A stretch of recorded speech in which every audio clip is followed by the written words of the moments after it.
Hello, welcome to my YouTube channel. Welcome to the Python Crash Course Part 8. As we pass through the Python Crash Course parts, as I told, we will be learning more advanced concepts, right? Now, as we are waiting for the new data type, which we thought that we'll be explaining it in Part 3, I told I'll be explaining in the further episodes or the concepts. So now I'm going to explain about the advanced data types.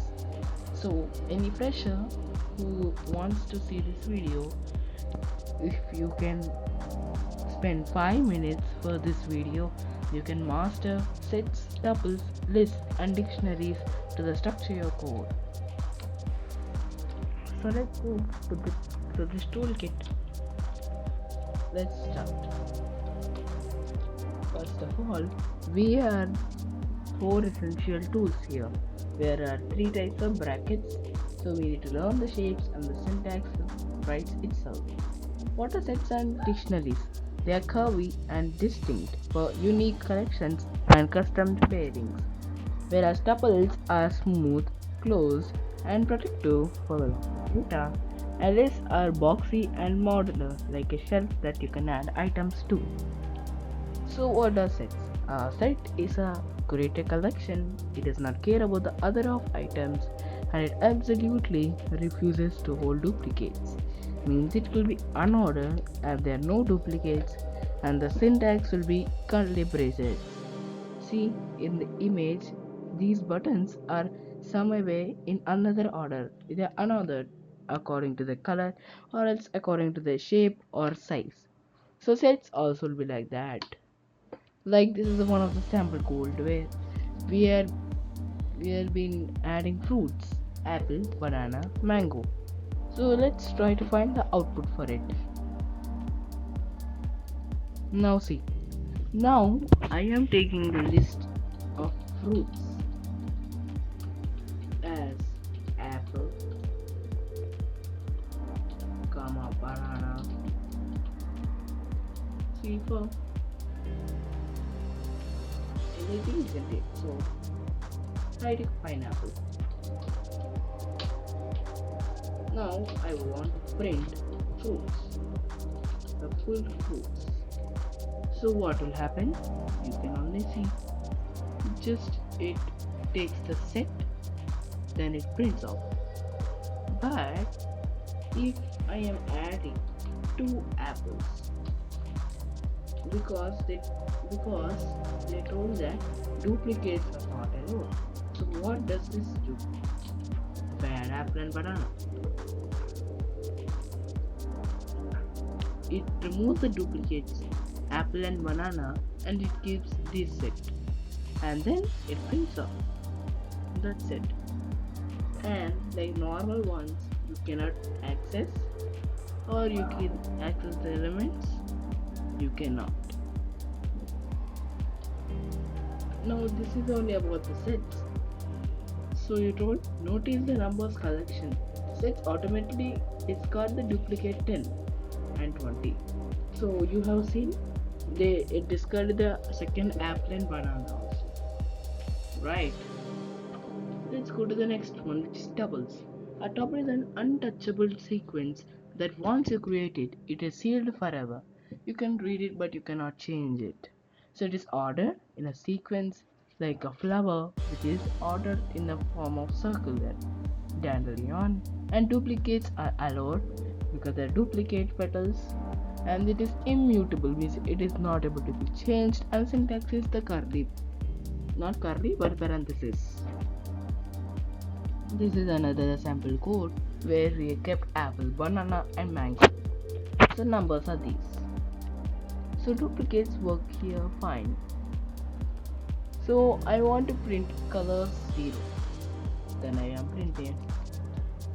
Now I'll show more of this.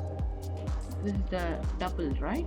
Now I am again changing fruits is equal to tuple.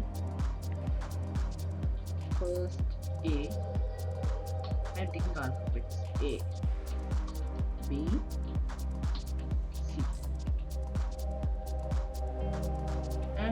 I am going to print fruits. Let's see what it is going to be printing. It is going to be printing A, B, C, which is in the form of indexes 0, 1, 2, 3. So you have two A's, means it is allowing the duplicates, not like the set. Set used to be more different. I keep fruit. I am going to keep A. I am going to keep B. Wait. A, B, A, C. Right? And I'm closing this set. I'm going to print fruits and I'm going to print fruit. Now see what happens. First it prints the fruits, the tuple, and fruit set is taken like this.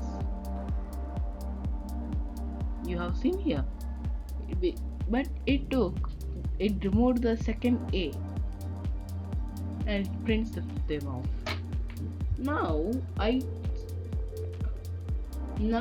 want to print only the first element, which is 0. What I can do, I'm removing this force out. Set. Now 0. I am closing it. Now see,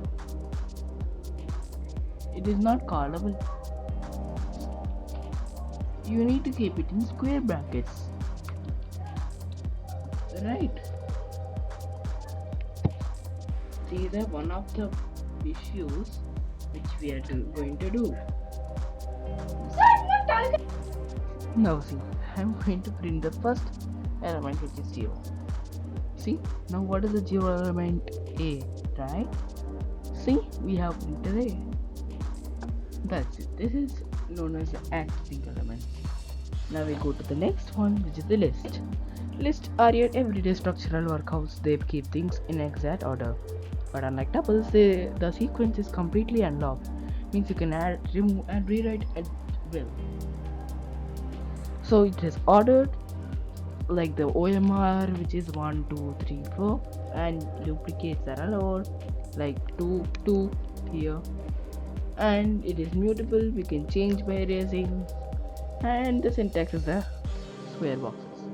And see here, we have print this is the list where now we are accessing one element, which is red, and modifying means we are going to add other one. Wait, how? I'll show you. Wait, how it is happening. Now I am just keeping the same list. See, it prints A. This is the list, but I am going to keep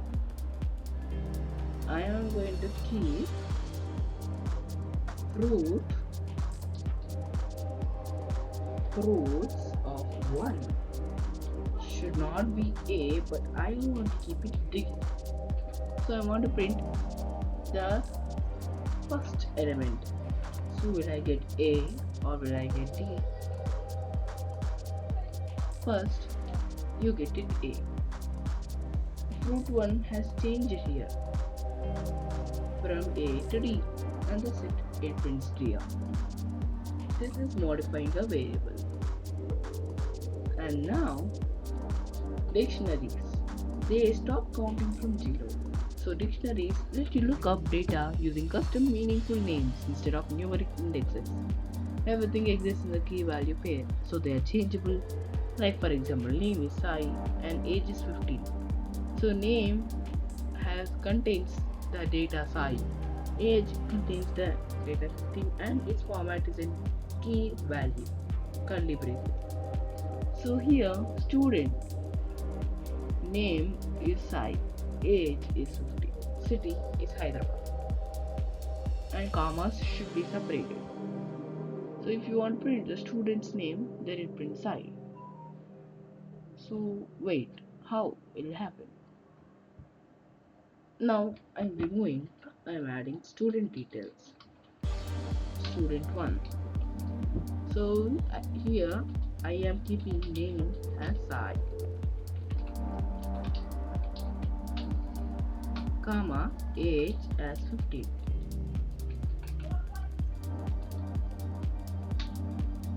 And admission number as 1857 and 867. Not naming outside, it is Raj. And I have taken again student 2, which is the name Moy. The name is Moy. And age is 14. The admission number is 1234. Right now I want to print student 1's name. Like how they kept. These also should be in strings. So don't forget, these are the main mistakes which have been done. Everybody does mistakes.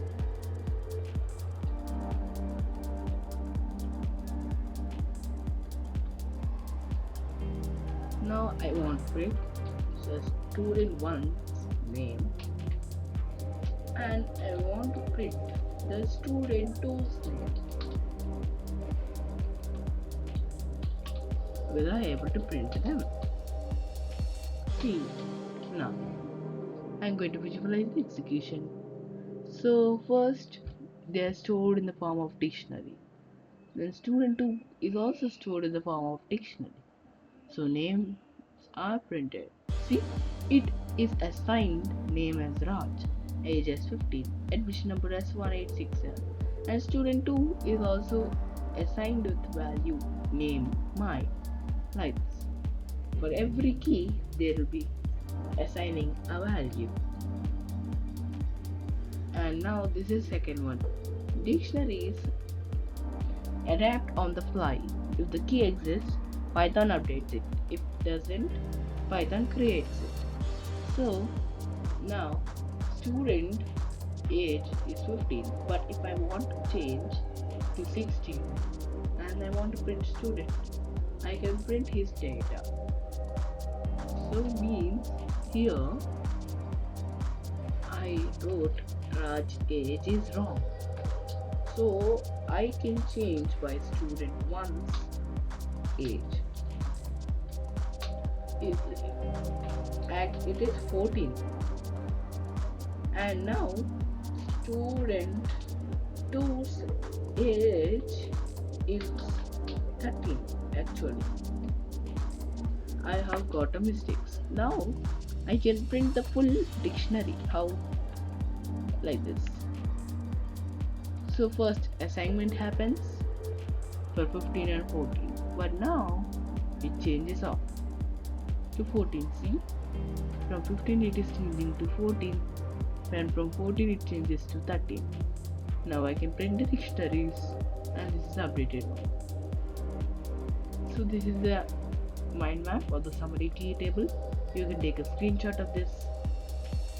And now test your knowledge by scanning the QR code to take the session 8 quiz and lock in your understanding of the complex data types. So meet you in part 9.